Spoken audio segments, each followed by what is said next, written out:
Hey guys, welcome to the Ad Campaign Club video campaign testing thing of the month.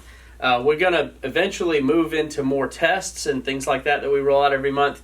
But I did want to this month, excuse me, teach you something that we've been testing and that I've been seeing now for over a year in the marketplace, sort of as it's an underground thing that some people are doing, and I call it a Livenar, okay? And the first person that I saw do this was Ty Lopez back in, I think, December of 2017. And I'll go into that in another video, and I'm going to actually break down his Livenar from that day that I saw and what he's doing in another video. But what I wanted to do is give you guys an overview video first of what a Livenar is and why I think it's such a cool thing, and I think this is the direction that everything's going into. So everybody up, for the longest time has been doing webinars, and originally webinars were done by the syndicate guys with their lists. They were emailing each other's lists, and they would push everybody to somebody's webinar. If Jeff Walker or somebody was going to do a webinar on product launch formula, then everybody would push to his webinar. Well, then eventually in the probably 2013-ish time frame, when the ads for Facebook went into the feed, then people started actually advertising live webinars in the feed and getting people to register for them. Then, eventually, probably around 2015, people started doing automated versions of those live webinars and making those work. And mainly they were working great because the cost per registration or cost per lead on the webinar was so low. It was $2, $3, stuff like that. These days, with cost per lead up around $9, $10, $11, $12, it's getting a lot harder to make an actual webinar work. And let me first break down a little bit of the webinar math and why this is challenging for you. So I'm going to call this part webinar math, and I do this in my Introvert Selling System course as well, but this is just a little bit of what's going against you. So let's assume that your CPM for your auto webinar is, say, $30. That is actually a pretty good CPM right now. A lot of times it's higher than that. And then let's say that you're going to run 10,000 impressions to your ad that you're running on Facebook, okay? So that means that, the CPM is cost per 1,000 impressions. So that means that you're going to spend here, let me do this over here in red, that means that you're going to spend $300 on driving traffic to your webinar, okay? Let's say that, your click-through rate is 1%, which is pretty good. That means that you're going to get 100 clicks. Out of the 10,000 impressions, you'll get 100 clicks. Let's say your opt-in rate is 50%, which is, like, all these numbers are really good numbers. This is 50% opt-in. Ask anybody that's running an auto webinar, they would, do some kind of sexual favors to you probably to get 50% opt-in. So that means that you'd have 50 leads that opted in, and then most times you have a confirmation page that you send them to because you want to get them to get a workbook or something like that. So the confirmation page, let's say the number is 75%. The 50 goes to that to the live page. So 75% goes to the actual live / presentation page. Okay, so you've got 75% of that is 37.5 people hit the live page.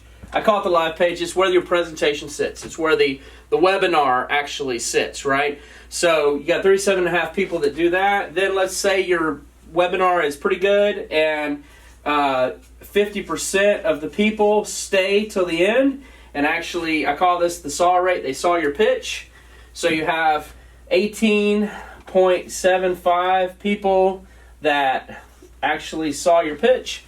And then it becomes a matter of what you're doing as far as, your... let's just say in this case, most of the people that are watching Ad Club are probably watching it because you want to generate appointments for some sort of high ticket business. So let's say you have a 10% close rate to appointment of people that see your thing. It's funny, people say, "Oh, I've got 10%, whatever," and they never break down what the 10% is of. Is it 10% of 100? No, it's the 10% of the people who actually see the pitch, right? So 10% of 18.75 is 1.875 people actually book in for your appointment.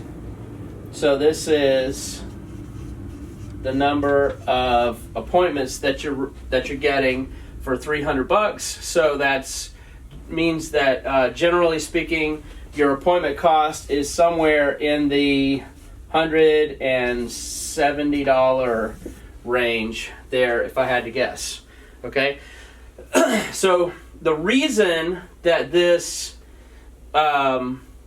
is hard, there's a lot of reasons. One is more and more people have seen these webinars. They know what's going on, all this sort of stuff.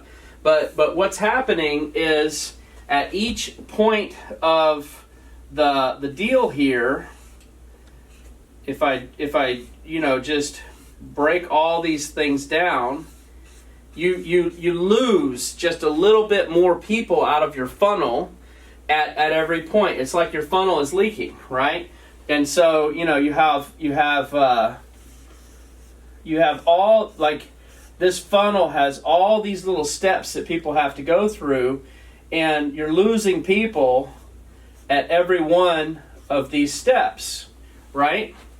But why do people use webinars to begin with? So I'll talk about that right now. So the reason that people use the webinar to begin with is so let's say up here, why webinars? Okay, so the reason that people want to use webinars is that it warms people up, right? Warms people up. So it definitely, when people sit through your webinar, at the end they have a clear understanding of what you're, who you are, what your offer is, all this sort of stuff. So they have consumed quite a bit of your content. So it's like top of funnel and middle of funnel and bottom of funnel all in one presentation right there, right? So that's one reason that people use webinars. The other reason that people use webinars is they don't have any alternatives. They don't have any other method for warming people up this same way, right? So that's another reason that people do it. They see Frank Kern doing it. They see, Russell Brunson doing it. They see all these people doing it. So they think, well, if it's good enough for them, it's good enough for me. All this sort of stuff. Well, the challenge, and I can give you some other reasons why, probably, and all this sort of stuff. But the truth of it is that if you think about it, and you think about, like, especially if you think about auto webinars, which is what everybody's running, let's think about some of the problems that you're going to have with auto webinars. Again, I'm doing all this to show you, what I think is the future of where all this is going to go. So the problems with, I guess I should use let's put this here so we can make this clear. The problems for auto webinars, right? So I'll use another color. Taki always tells me to use more colors in this stuff. So the first problem is, it's a leaky funnel, right? So that's one of the things that is a real problem with it. The second problem is, I think, fatigue in the marketplace. Like, everybody has seen these auto webinar landing pages a million gazillion times. They jump to it, they see the 3 promises, the 3 secrets from your perfect webinar that everybody else has copied the same thing, and they're like, all right, I got it, I don't need to watch the webinar. Number 3, and this is the big one, is I think that the way most people use them is deceptive. And what the problem is there is that Facebook does not like deceptive marketing practices. So I think this is the one that's going to get everybody killed. And my prediction is that auto webinars are going to become, against terms of service at some point in the near future because of the fact it's a deceptive practice. You're making the person think that this is a live training when in fact it's a recorded training. Now, you can certainly take away the idea that it is a live training, but that will hurt conversions because that's how these people use the webinars these days to sucker people into buying stuff. So the deceptive nature of these auto webinars, I think, is one of the real big problems that you're going to have going forward. So, but let me give you a couple of reasons why webinars are good. Are people that are able to do good things with them. Some good properties of the good properties of webinars, right?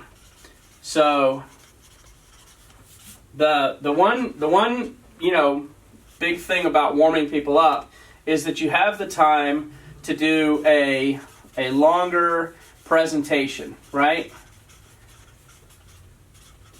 And that does give you the ability, like if you're going to do just a little video on the side or whatever, people, they get distracted, they bounce, whatever. But if they feel like this is their chance to see this is the live version, they are, more likely to stick around. Number 2 is that you can do some fancy retargeting based on how far they consume the webinar. You can have people who hit the landing page but don't opt in. Let's see, hit the landing page but don't opt in. You can create an audience for them. You can have an audience for people that hit the confirmation page but don't hit the live. You can have an audience for people that hit the live but don't see the pitch. You can have an audience for people that see the pitch but don't book in a call or fill out an app, whichever one you want to do, or buy, purchase, like, all these different things. And so you're able to set up like these cool complex retargeting stacks, like the way we do our auto webinars currently is we will have this is the landing page, this is the confirmation page, this is the live page 1, we have a copy of it, live 2, and then we have the app, and then we have the scheduler. Let's just call this calendar, right? And what we do underneath that is, hang on, all my markers are getting confused here. Give me 1 second. So what we do is we'll have, this is the top of funnel ad, and then we'll have retargeting stack back to the landing page. We'll have a retargeting stack back to a copy of the live page so it doesn't mess up our stats on how many people come from the confirmation to the live page. And then we have a retargeting stack that's 4 deep that sends these people back to the app or in the, actually that's not true. It's to a replay. Sends them to a replay page that then sends them to the app, or if it's a product webinar, sends them to the cart, right? So this is how complex you can get with the webinar thing based on what people are doing. Like if they're hitting these pages, we have a full-on Lucid chart that we use to set these things up, and these different stacks have different kinds of videos. So it's a pretty complex funnel to run. Like we're running it for a client right now who sells a $2,000 course, and when she started with us at the beginning of October, she was doing about $45K a month in sales on 30,000 ad spend, and this month we're already at 170,000 in sales on about 35K in ad spend. So we're hoping to break 180 and be up, whatever that would be. Is that 300% or 400%? 4 times, doing 4 times the volume on just a little bit more ad spend, like under 40K ad spend. So that's so the reason I say that is to let you know that I'm not just bagging on webinars because we suck at them. We're actually really good at them, right? But my job as the sort of leader of our business and of, kind of being able to sift out the tea leaves and see what's happening in the marketplace is to see what's coming next. And I think this is what's coming next. So the Livenar, what the big thing is here is, and this is what's cool, is the Facebook Live itself, or the webinar, is the ad itself. Okay? So with a Livenar, what you do is you do the presentation that you would do as a, on your normal webinar presentation. You do that presentation as a Facebook Live, okay? So you go live on Facebook Live and do the presentation just like you would in a regular webinar. And then after the fact, and you make the pitch, you make the call to action, you make all the stuff, you drop the link in, you'll have the link up here in the copy of the thing, and you put the link down in the first comment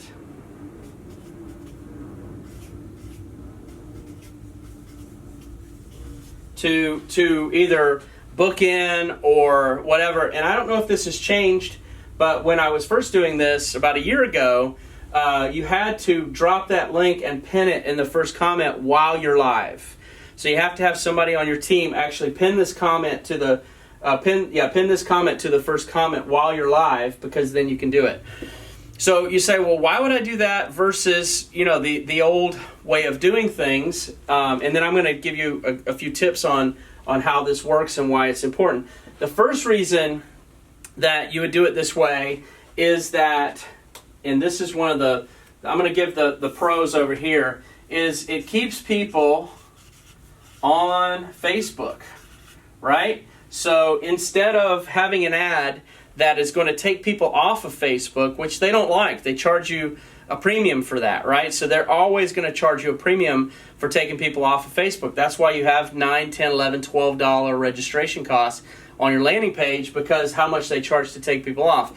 So it's going to keep people on Facebook. So what that means is your cost per saw, like how many people see the pitch, is going to be significantly lower than your cost of people to see the pitch on the regular webinar.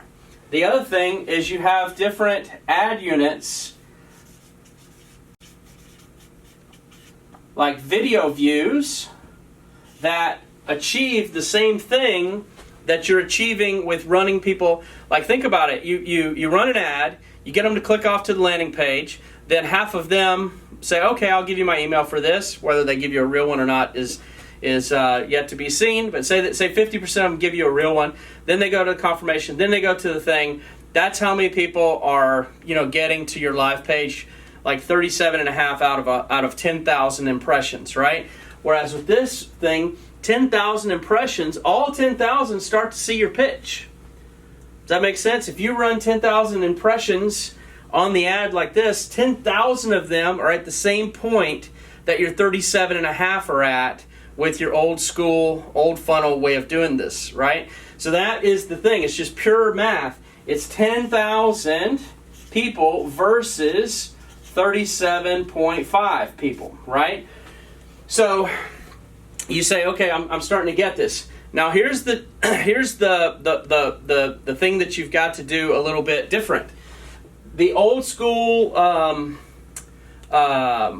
slide-based sort of cheesy webinar, not cheesy, just the webinar from 5 years ago that everybody was doing is probably not the most effective way to do this. I've found.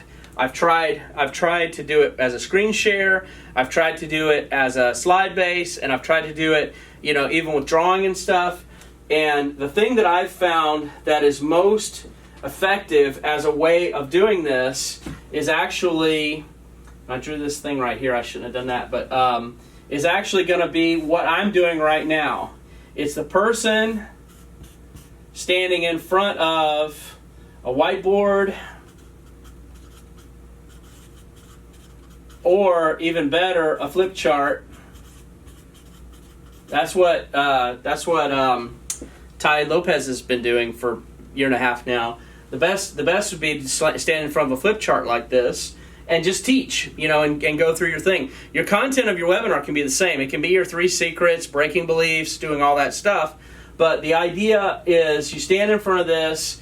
It even helps if, like Ty always has some sort of a guest host with him. So he even has usually somebody else over here that he's talking to. He's interacting with the camera, but he's interacting with that person, so on and so forth.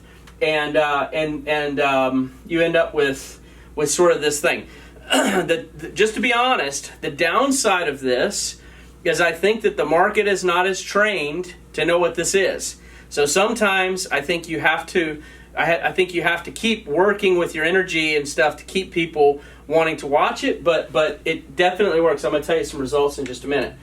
So the other thing that's interesting about this, if you think about it, one of the things that everybody likes about webinars is they do have all these fancy retargeting options. You have all these different ways that you can run retargeting to people based on where they were in the thing. Well, think about it with this. You have the exact same options with these by creating a custom audience of people who view the webinar for 10 seconds, people who view it for 10%, people who view it for 25%, people who view it for 50%, 75%, 95%, and 100%. You create these audiences and retarget them with more ads down here based on where they dropped off. What would be killer is if you cut the video off at the 25% mark and then started running the ad. Say, hey, I noticed you watched the video up to this point. Here, watch the rest of it. And then the next one, like up to 95%, up to 100, whatever. Then you can also create regular retargeting, like objection handlers, things like this. Let's do objection handler 1, objection handler 2, so on and so forth. And these videos are all going to be self-contained. They don't have to do anything. Eventually, with Facebook payments, they're going to be able to go ahead and make the payment in here. How crazy is that? They will be able to buy your course without leaving Facebook. Buy your or opt in or whatever. We're working on right now a mini chat flow that will take the place, or at least in this kind of funnel, will work just as well as Email Me form works right now. So then we can do the whole thing without taking them off of Facebook, which I think is the future of this whole thing. So the point of all this is that you have all the options that you have in in a regular webinar or auto webinar. You have the live, it's a live webinar and an auto webinar, because after the fact, you can run this forever. I see Ty Lopez's ads for these things a year later. He's still running the same presentation that he did back in December of 2017. And in the other video here, I'm going to go through and break that down and show it to you. What Ty Lopez does on his, I'll show you. He usually has a course of some sort and makes a special price offer during the webinar of like $497. Then he gives bonuses like to the first 20 people who buy. And gets it going, and then he has those people start commenting in the thread like, I just bought, I just bought, I just bought, I just bought, and he's holding up his phone and showing the buying that people are buying right now, showing the orders coming through. And so you see people buying the course, and so it's such a social proof, right? And then when you rerun it, what does it do? It does exactly like every webinar or any of those things. What comes up while you're watching it a year later? All those comments of people who've bought, all those comments of people who've bought like over the whole time start coming up and doing it. You can have the link. What he does is he doesn't put the link in until it's time to buy. So he doesn't drop the link until later in the thing. So you could do it that way too, especially if you're doing like a product sale versus just opting in for a like a strategy session. So just to give you some ideas on stats, let me so ideas on stats. In Ty Lopez's example, I think it's a Z. I saw him make somewhere in the neighborhood between 150 and 200 sales of this product on the live webinar. Now he has a big audience. He has a lot of people that follow him. But I mean, I watched it happen. He was showing the shopping cart, the sales coming through, and people were saying, I just bought it, excited, I just bought it, all this sort of stuff, right? So there's definitely, proof right here in his case. And you say, well, that's great, Kevin. What about, the rest of the world? Is anybody else doing this? Well, I just saw Frank Kern do it like last week for the first time in his new place in Miami. So he's starting to catch on and do this as well. So clearly, I think that there'll be some stuff there. But I ran a test and did this on our page. And what I did is I just taught a simple thing. It was just like I'm doing right here. It was professional, it was just like one afternoon I was like, hey, I want to try to do a Livenar, and I just said I'll just teach our genius model. So I taught our genius model, which is trademark Simon Bowen. If you guys want to learn how to do a genius model, reach out to Simon and pay him to help you do it so you have a really good one. But I taught our genius model, and then just said, hey, if you'd like for us to do this for you, to help your business, then fill out an app. And I just, put our link to app, which is like Clients Every Day / something. I don't even know what the link is now, but I put that in there and ran not a ton of traffic to it. I think about $1,000, and we got 18 apps, and I think so we got, I think it was 18 apps, and they cost us $58 a piece, I think. And that was my first try. That was my very, very first try. That was like, just whatever. And I mean, I just dropped everything on them, just the whole genius model. It was like probably not the best thing, best thought out strategy or any of this stuff. But the point is people watched it. They watched it all the way to the end. They filled out the app, and we got 18 apps. And I don't know if we ever called them, honestly, because we rarely call apps for some reason. We make it hard for people to work with us. but eventually we'll make it easier. But the point here of this whole thing is that I've seen it. Like Tai Lopez has like a half dozen of these that he's done, and he is